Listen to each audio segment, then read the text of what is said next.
잘 산다는 북유럽 국가들 중에서도 덴마크는 그 복지 혜택으로 무척 유명한 나라죠. 국민들에게 최고 수준의 교육 프로그램과 의료 서비스가 전부 무료로 제공되고 있을 만큼 탄탄한 복지를 자랑합니다. 그러다 보니 과거부터 이 덴마크는 이민자 또는 난민들의 인기 목적지이기도 했습니다. 그래프만 봐도 과거부터 최근까지 덴마크로 유입되는 이민자들이 빠르게 증가해온 걸 보실 수 있는데요. 그런데 이렇게 이민자들의 무척 관대했던 덴마크가 최근 들어 자신들이 이민자들에 취해왔던 정책을 완전히 뒤엎고 무척 강경한 입장으로 돌아섰다고 합니다. 이제는 이민자들을 수용하고 통합하기보다는 어렵게 도착한 이민자들을 다시 본국으로 귀환시키거나 제3의 지역으로 보내버리고 있어요. 심지어 2021년에는 시리아 난민들의 거주 허가를 박탈하고 본국으로 돌려보내겠다고 언급하기까지 했는데요. 그래서 이번 시간에는 이민에 관대하던 덴마크가 갑자기 왜 이렇게 강경한 입장을 보이게 된 건지에 대해서 저와 함께 아주 쉽고 간단하게 알아보겠습니다.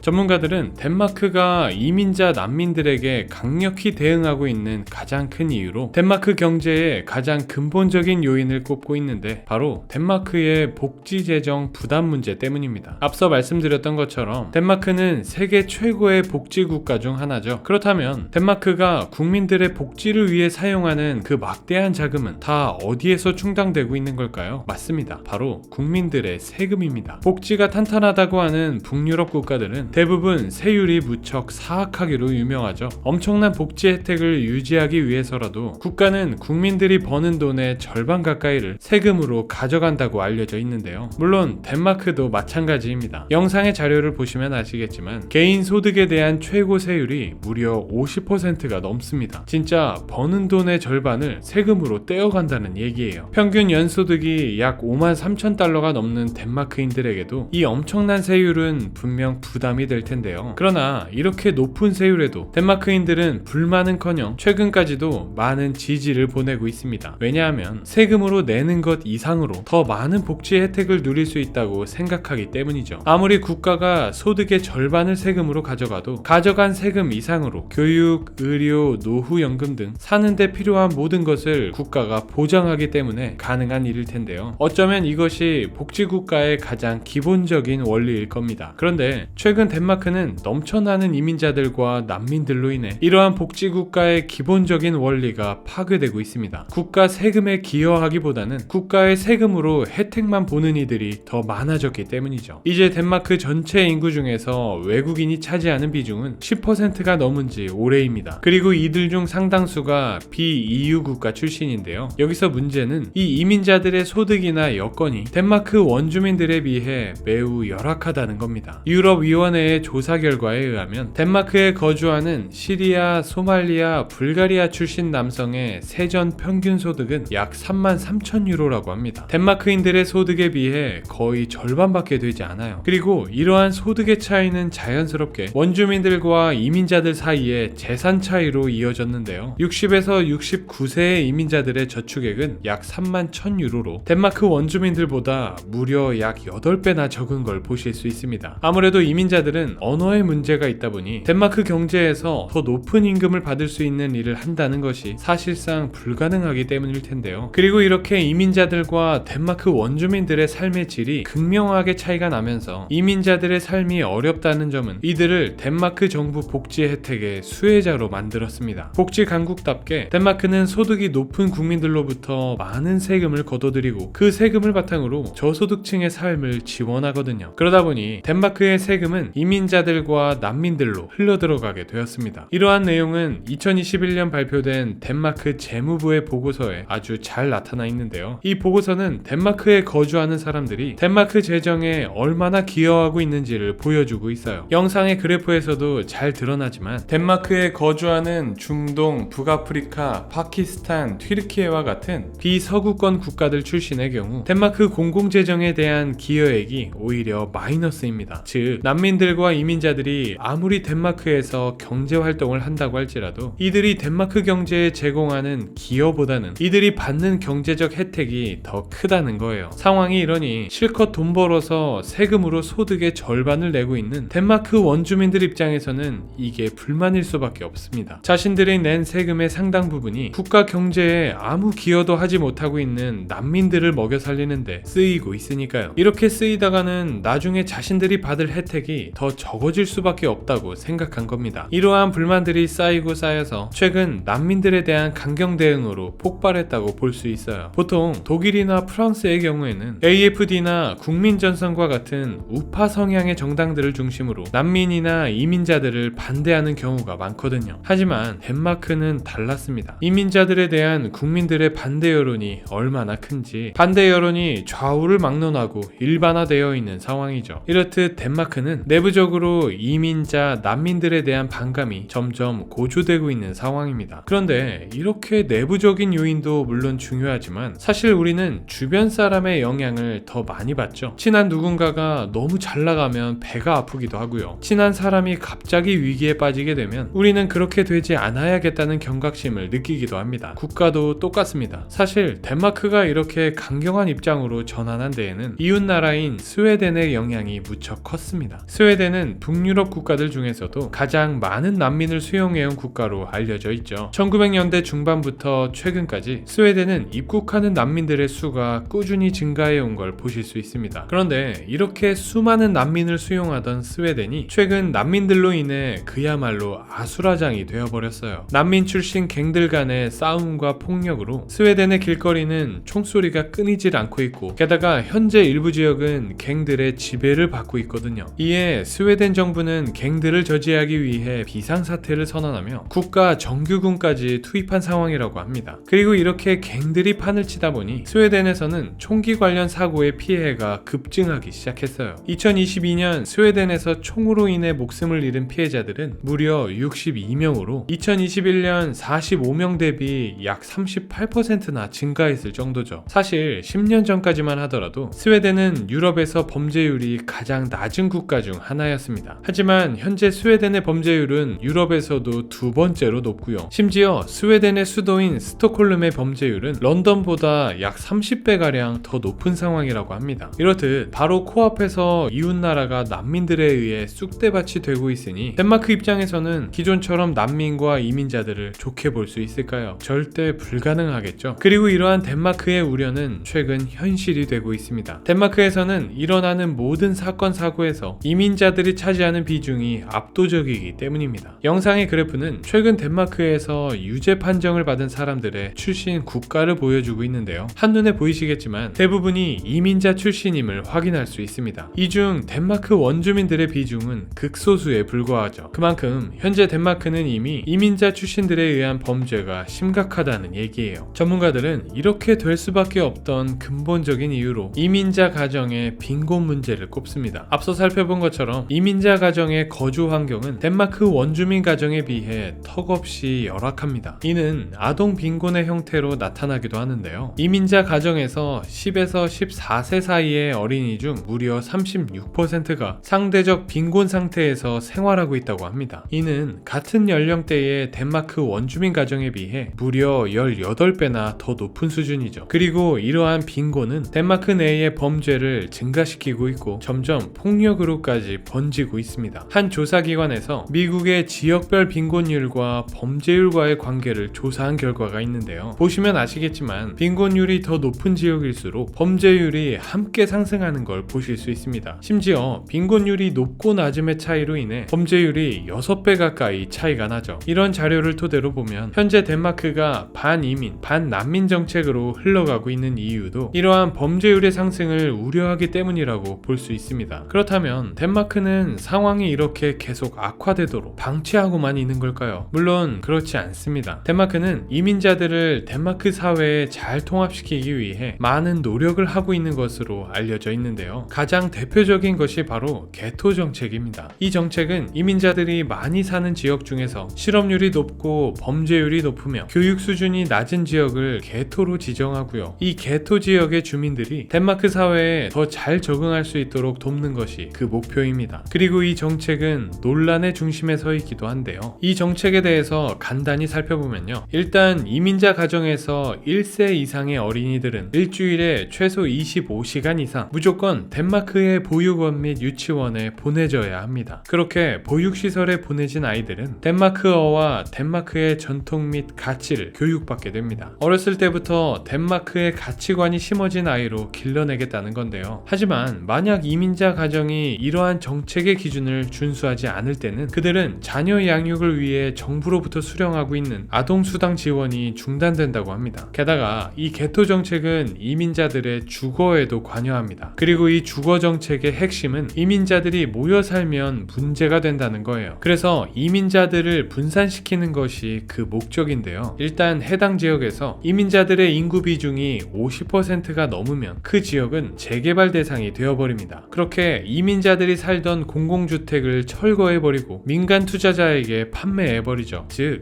해당 지역에 잘 살고 있던 이민자 가정은 개토 지역으로 지정됨과 동시에 다른 곳으로 떠나야 한다는 얘기예요. 이민자 가정의 주거 안정성이 전혀 확보되지 않는 셈이죠. 그럼에도 덴마크 정부는 이 정책을 통해 2030년까지 덴마크 각 지역별로 이민자 인구의 비율이 30%가 넘지 않도록 하는 것을 목표로 하고 있다고 합니다. 이렇게 지역별로 인종 구성을 균형 있게 함으로써 범죄율을 낮추고 이민자들이 사회에 자연스럽게 통합될 것을 기대하고 있죠. 물론 이 개토 정책에는 분명 논란의 여지가 있습니다. 일각에서는 이 정책이 통합을 촉진하기보다는 이민자들을 낙인 찍고 오히려 분란을 조장한다고 주장하고 있기도 하죠. 그러다 보니 일부 덴마크 주민과 이민자들은 이 정책이 인종과 출신지에 기반한 명백한 인종차별이라며 반대하고 있기도 하고요. 개토 지역으로 지정된 지역 이민자들의 경우 우리 아파트는 판매용이 아닙니다 라는 현수막을 들고 시위를 하기도 했습니다. 이에 덴마크 정부는 개토라는 용어를 쓰지 않고 이제 병행사회라는 용어로 바꾸는 노력을 하긴 했어요. 하지만 덴마크는 여전히 이민자 난민에게 무척 강경한 정책을 고수하고 있고요. EU를 압박하여 이민자들이 EU에 들어오는 걸 최소화하기 위해 노력하고 있습니다. 지금까지 이민 난민에 관대하던 복지국가 덴마크가 왜 갑자기 강경한 태도로 돌아선 건지에 대해서 간단하게 살펴보았습니다. 마냥 행복지수가 높고 평화로울 거로 생각했던 것과는 사뭇 다른 모습이죠. 최근 들어 덴마크는 난민 수용에 대해 새로운 조치를 취하고 있습니다. 난민을 수용하되 덴마크 본국에 수용하지 않고 르완다와 같은 제3의 지역으로 보내기로 한 건데요. 앞으로 덴마크가 이민자 난민들과 잘 통합될 수 있을지 혹은 상황이 악화되어 서로 점점 대립하게 될지는 지켜봐야겠습니다. 오늘은 여기까지고요. 지금까지 지식세포였습니다. 감사합니다.